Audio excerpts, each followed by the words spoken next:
Hello and welcome to Kinda Keto with Donna. Today's video, we're going to make some pumpkin bars with chocolate chips. Yummy!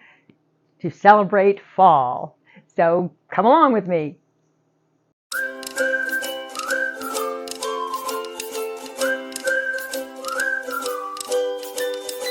am excited to make my first pumpkin dessert for the season.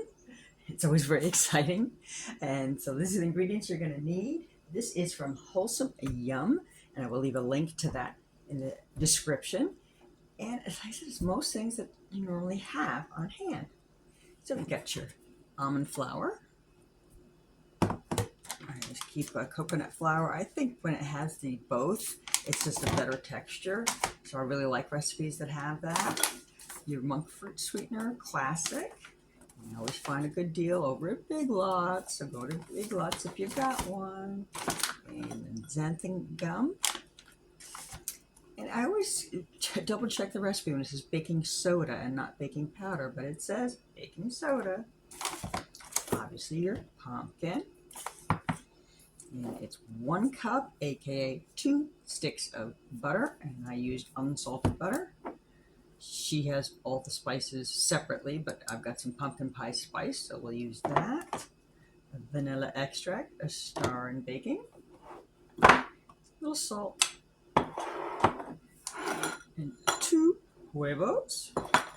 And I found this sugar-free chocolate chips, the Lakanto, and considering I'm using Lakanto here, I like this brand, at Big Lots for $5.49, actually a while ago, and I think that's why I chose to do this, because I haven't used it yet.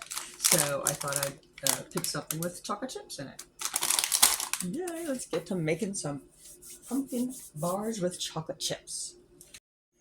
Got all my ingredients ready to go, so let's put this bad boy together.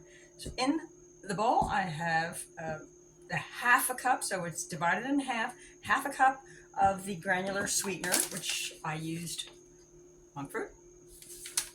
And then 1 cup of butter, which is 2 sticks of butter, softened. Everything in baking is either softened or room temperature, so they're softened, and we're just gonna cream that together. Now that that's done, that looks whipped good. We're gonna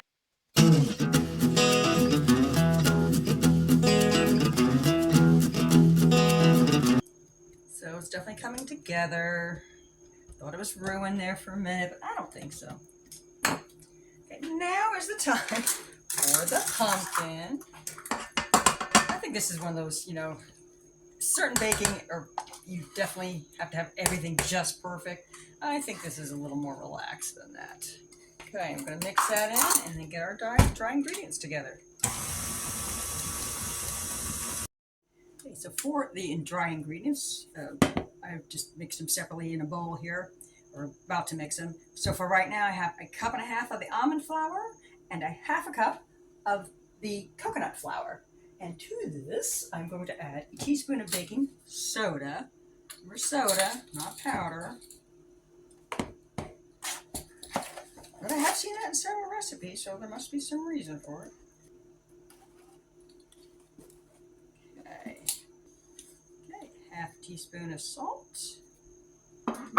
Here's where she has all the spices, which we're not going to do. So with everything, let's see, I'm going to say 2 teaspoons of the pumpkin pie spice, which this is not going to fit. Hold on. Okay, this is a thinner measuring thingy there. And we're going to do 2 teaspoons. I love pumpkin pie spice, so a heavy 2 teaspoons. I don't think that one was level. Okay. Pumpkin pie spice and 1/2 teaspoon of the xanthan gum. That's my little guy right here. He's so cute. Okay, xanthan gum. I'm assuming to hold it all together. I'm just going to whisk that all together. It's still good to put it in another bowl, I think, just to mix it all good. Now let's see. Where did the sugar go? Hold on. There was like a typo in the recipe where it never told you where to do with the other half of the sugar. substitute. So it is now the other half a cup. And the recipe also says that she used to do 1.5 cup total, and she thought that was too sweet. So we are doing what she had because it came out perfect last time. So 1/2 cup originally, and here's my second 1/2 cup. Now let's mix it all together. I don't know why this sweetener has to be separated. Personally, I mean, every other baking thing always has cream, butter and sugar together first, and it's not separated, but oh well. Okay, so now we're going back over here. Add a little. I'm going to add half, kind of get things going, and then the other half.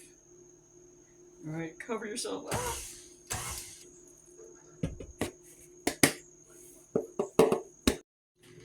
Okay, I just realized last little clip was not filming, but anyway, all I did was fold in with a spatula and not with the KitchenAid the chocolate chips, about 4.5 ounces plus 2 tablespoons, she says, and we're going to leave some off to the side to sprinkle on top.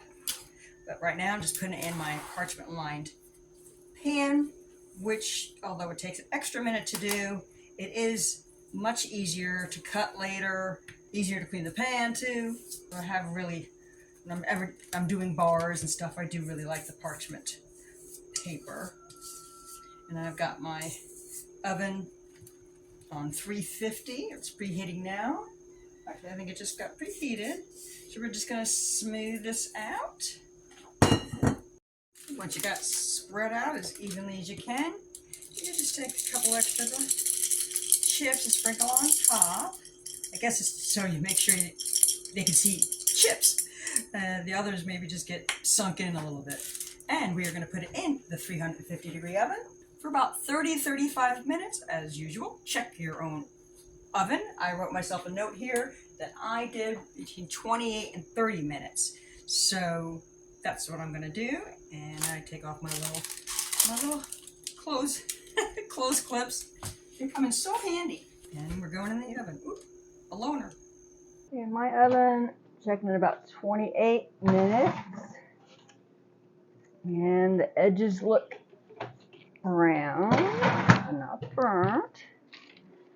So I think that is perfect. It's still soft, but it does firm up, but it is brown. Let's see.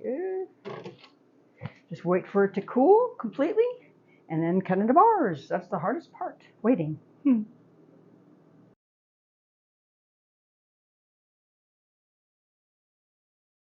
Okay, test time. Although I know they're good. It actually makes a very good amount of bars, a very good size bars. I'm bringing it to work, so I actually cut my bar in half, but it's 12 servings for that whole 9 by 13 inch pan, so that's really good. But considering I was bringing it to work, I cut them in half before I did this part of the video. But anyway, but it's nice and thick. Lots of chips. I don't know, maybe I did too many. What do you think?